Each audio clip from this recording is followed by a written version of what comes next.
Welcome back to the channel. Today, we need to address this. If you've been following me, you may remember that I broke off this shock hoop on Imogene Pass on my way back from Moab. Now, it's been quite a while and I haven't done anything about it. I also haven't been driving the truck. But now, it's time to address it. The logical thing to do here would be to patch the frame, plate it, weld on the shock hoop, throw in some gussets, and then we'd have a strong foundation for that shock to be mounted. But what I'm going to do instead is actually cut open the frame, make the holes larger, and then I'm going to insert some box tubing. This box tubing will go into the frame and protrude outwards, and then that will actually give a really strong foundation to weld the shock hoop onto.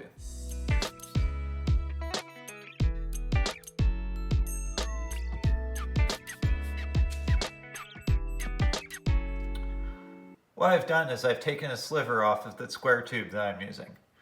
And I can use that as a template up here on the frame. I've gone and scribed out the area that I need to go and cut out for this tube. Now the tube, even though it's square, I am going to cut it down and re-weld it in because the frame, as I said before, is not uniformly high in either of the spots. My plan is that the tube will be flush with the top of the frame, it will be flush with the bottom of the frame, and then I can go and weld all the way around, but I can also put in plug welds on the top and put plug welds on the bottom so that this new tube is an integral part of the frame. After I have those in place, then I can actually weld the shock hoops on.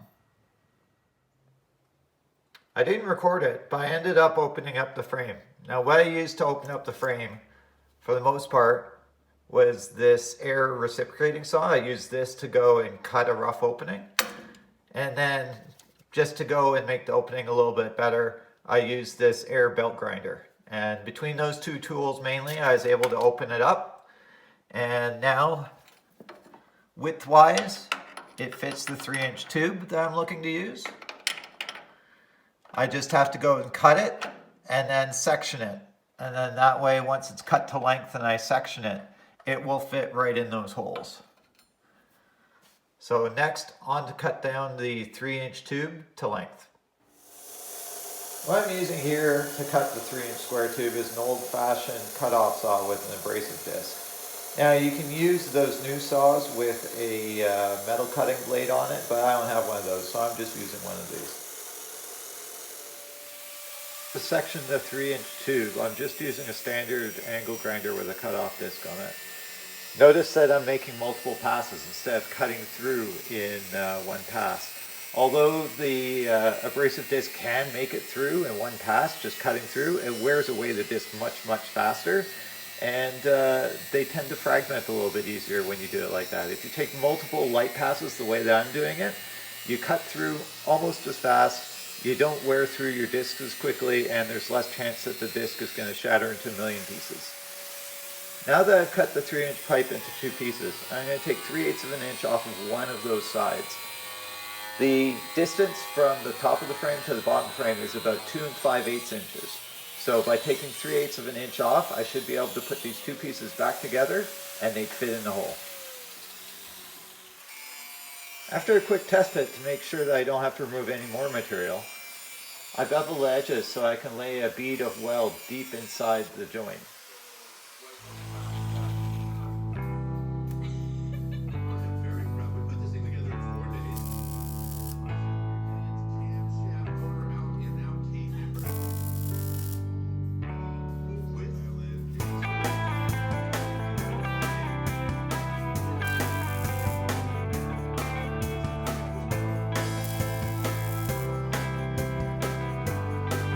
So here are the tube sections mocked up. I have them sectioned and tacked together, and then right now they're just mocked up into the frame. But I want to do a couple things before I actually go and finish welding them. Here's a section in a Toyota frame. And you can see that even though it's boxed, there is an intersection here, which is this part, which actually is its own C that fits inside the outer C. Now the outer C is cut off of this, but you can also see that Toyota uses a lot of bracing on the inside of the frame. So what I'm planning on doing with these box sections is I'm actually going to put some boxing that goes from the back of this piece over to the inner part of the frame, because I can't slide the box section all the way in because of this lip here. The box section does slide in, but it ends up hitting that inner lip. I'll show you better on this side. So there's this inner lip that's here, there's another one that's on this side as well, and that box tubing goes in and then it hits that type of lip. So there's about ½ an inch, 5/8 of an inch between where the box tubing stops and the back end. And what I'm going to do is I'm going to end up cutting a piece that actually extends it to the back here, so I can actually plug weld it on the back there.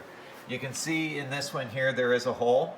I'm going to drill a hole in that one as well, and then that way when that piece of U goes from the back of this box section to the back of the frame, I can weld from the back side of the frame to that section, and then that way it provides some structure from the inner part of the frame and the outer part of the frame, because even though they're boxed and they're welded, it's definitely two pieces. It's not one piece. So this will end up giving a little bit more structure.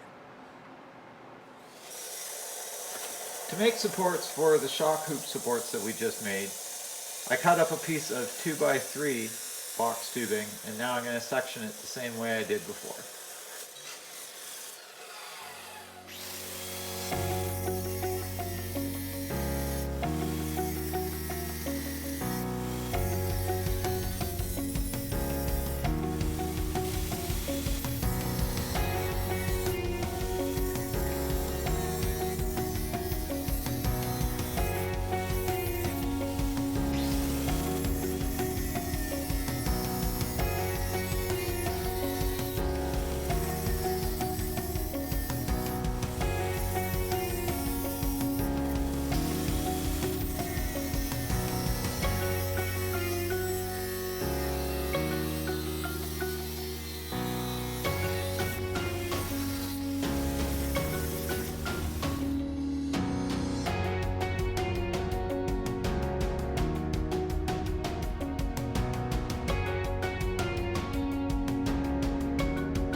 Let me show you guys where I'm at. I started off with 3-inch square tubing, and from there I cut it to length. I sectioned it so it's a little bit narrow and it's not quite 3x3 anymore. And then I ended up welding this brace on the back here, just so that this would butt up against the back of the frame. And from there, what it is, I just put this little stile in here. What I ended up doing is just taking a piece of scrap that I had here, welded that on the front, and then I just took this disc, scribed an arc with the scribe here. So I took a scribe, scribed an arc, and then what I ended up doing is just taking a piece of old drive shaft. It's just some scrap, cleaned it up a little bit, and then I put it on there and tacked it in at the top, and then just bent it along. And as I bent it, I welded it to match the curve. so that everything's now mocked up. Now this is obviously not fully welded yet. That's fine. I'm going to make sure that it fits one more time before I go and put it in. But that's really the transformation of starting off with just square stock and getting into an actual viable mount. So that's going to go into the frame. As I said, this will butt up against the back. I can plug weld from the back. And then where it protrudes out the front of the frame, I can weld around the perimeter.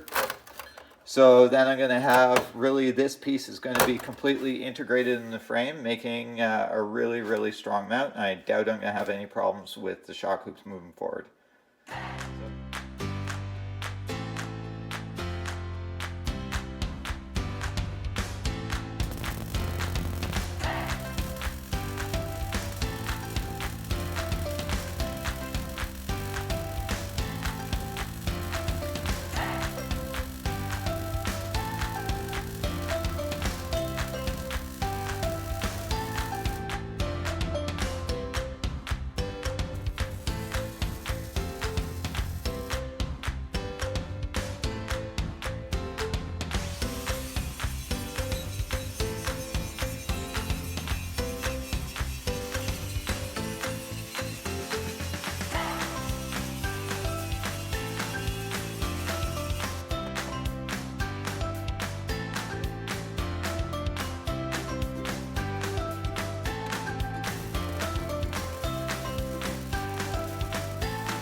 So here's those mounts all fully welded. Now I did lay a bead down the side and then ground it off because it needs to fit into the hole. I didn't make the holes big enough to accommodate the bead when it's not ground off. So that's why I beveled the edges, sunk the weld down in there, and then ground it flat.